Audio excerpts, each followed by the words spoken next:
Terima kasih calon gubernur nomor urut 1, dan kini kita beralih ke pertanyaan selanjutnya untuk calon gubernur nomor urut 2 Bapak JJ Wiradinata. Kepada panelis Bapak Wawan Gunawan kami persilakan untuk mengambil subtema di dalam fishbowl dan memperlihatkan undian ke kamera, moderator dan juga hadirin. Huruf F. Huruf F. Baik, masih tersegel subtema toleransi beragama. Masih terjaga kerahasiaannya.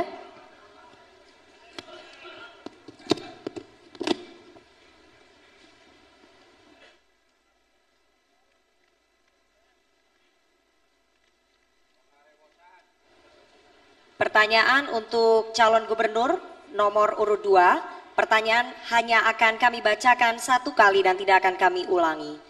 Berdasarkan riset CRCS UGM, The Wahid Foundation, Setara Institut dan Kementerian Agama Republik Indonesia menempatkan Provinsi Jawa Barat beberapa tahun terakhir ini sebagai provinsi dengan tingkat intoleransi dan pelanggaran hak kebebasan beragama dan beribadah yang cukup tinggi. Pertanyaannya, apa yang akan Anda lakukan untuk mengatasi hal tersebut? Waktu Anda menjawab 2 menit dimulai dari Anda mulai berbicara. Ada nilai yang hilang dari sejarah pembentukan bangsa dan negara.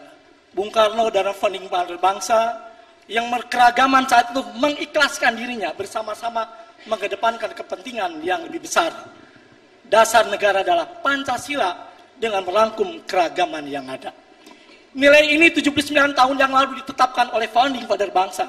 Nilai itu sekarang tentu menjadi pudar. Maka tentu kalau jajaran jadi bupati kita melakukan konsep. Kalau JJ dan Rona jadi gubernur, maka akan mendapatkan konsep pelita, program edukasi lintas agama. Hadirin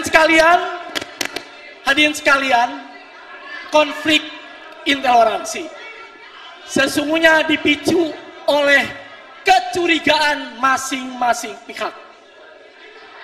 Konflik agama dipicu oleh sesuatu yang masing-masing curiga pada masing-masing agama. Kalau menempatkan kepercayaan, kalau menempatkan saling menghargai dan kehormatan, pasti toleransi itu tidak akan terjadi, hadirin sekalian. Hadirin sekalian, kalau FKUB sekarang ada di kabupaten, itu adalah yang bersifat elitis. Maka kalau JJ Ronald mendapat mandat, FKUB berada di tingkat yang paling bawah, terutama yang keragamannya begitu sangat majemuk. Itu yang akan kita lakukan, dan tentu bupati, gubernur, pemimpin di tingkatannya hadir untuk memfasilitasi, mendorong itu, karena itu adalah sesuatu yang penting, sesuatu yang sangat fundamental bagi kehidupan berbangsa dan bernegara. Baik, terima kasih. Sekali lagi kami ingatkan kepada para pendukung untuk tetap menjaga ketenangan. Karena kalau sampai tidak tenang, pasangan calon Anda tidak mendengar dengan jelas, maka akan merugikan pasangan calon gubernur dan calon wakil gubernur yang Anda dukung. Terima kasih atas kerjasamanya. Baik, selanjutnya kami persilahkan kepada calon gubernur nomor urut 1, Bapak Acep Adang, untuk menanggapi dalam waktu 1 menit, waktu dimulai dari saat Anda berbicara. Terkait dengan masalah toleransi beragama, kita tentu akan mengajukan masalah kebijakan toleransi beragama, artinya memasukkan nilai-nilai toleransi di dalam semua kebijakan pemerintah, terutama yang berkaitan dengan pendidikan, ruang publik, dan pembangunan tempat-tempat rumah ibadah. Yang kedua, pendidikan toleransi di sekolah. Dibuatkan kurikulum yang terkait dengan masalah toleransi keberagaman. Yang ketiga adalah penguatan forum kerukunan umat beragama, yaitu memperkuat peran FKUB, yaitu di tingkat kabupaten kota dalam konflik dan promosi toleransi beragama. Kemudian yang terakhir adalah penegakan hukum untuk melindungi kebebasan beragama, yaitu di dalam rangka memastikan perlindungan hukum bagi kelompok agama minoritas, termasuk akses tempat ibadah dan layanan publik. Terima kasih. Selanjutnya kami persilakan Bapak Ahmad Saiku, calon gubernur nomor urut 3 menanggapi jawaban dari Cagup nomor urut 2. Waktu Anda 1 menit dimulai dari Anda berbicara. Menurut pandangan pasangan ASI, kami akan melakukan 3 hal. Yang pertama adalah kaitan beragama ini kita akan kembalikan kepada konstitusi. Konstitusi kita menjamin hak kehidupan beragama. Beragama adalah hak yang paling asasi, sehingga tidak bisa kemudian diintervensi. Yang kedua, kita tentu harus punya komitmen untuk mengikuti peraturan perundang-undangan.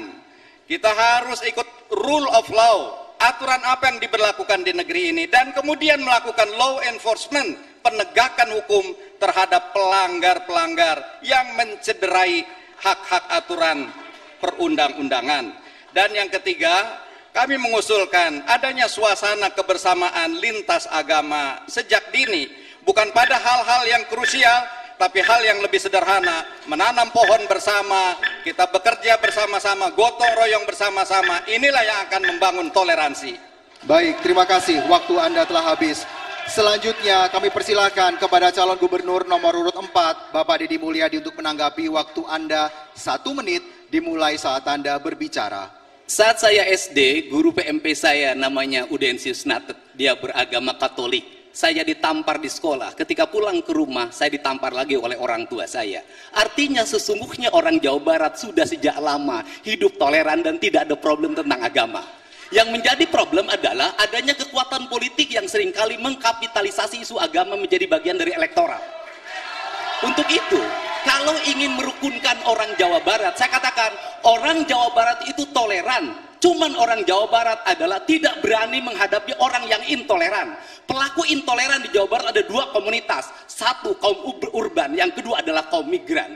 Kalau seperti itu diperlukan political will adalah pemerintah provinsi tidak boleh takut terhadap kaum intoleran, berpegang teguh pada peraturan perundang-undangan, dan yang paling utama adalah jangan sekali-kali mengkapitalisasi itu agama untuk kepentingan politik.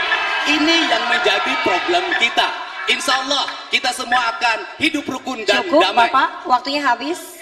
Selanjutnya kami berikan kesempatan kepada Bapak JJ Wiradinata, Cagup nomor urut 2, merespon tanggapan dari calon gubernur nomor 1, 3, dan 4. Waktu Anda 1 menit dimulai saat Anda berbicara. Pendapat nomor 1, pendapat nomor 2, pendapat nomor 4, pendapat nomor 1, 3, dan 4 adalah bersifat normatif yang itu. Tetapi seyakinnya, tetapi seyogyanya, tetap saja intoleransi kekerasan tetap berjalan dengan seperti yang kita saksikan yang disampaikan oleh panelis hadirin sekalian. Maka konsep kita adalah bagaimana kerukunan itu dibentuk di paling bawah. Di tempat-tempat yang keragaman itu luar biasa. Mungkin sudah di tingkat RW, mungkin di tingkat desa, dan mungkin di tingkat kabupaten. Hal-hal yang bersifat normatif yang disampaikan nomor 1, nomor 2 itu adalah yang biasa dan tidak memecahkan persoalan-persoalan yang ada hadirin sekalian. Oleh karena itu tentu kami mengusulkan, mari kita buat kebersamaan sampai di akar rumput hadirin sekalian. Baik, waktu Anda telah habis. Dan selanjutnya kita akan beralih ke pertanyaan untuk calon gubernur nomor urut 3, Bapak Ahmad Saiku.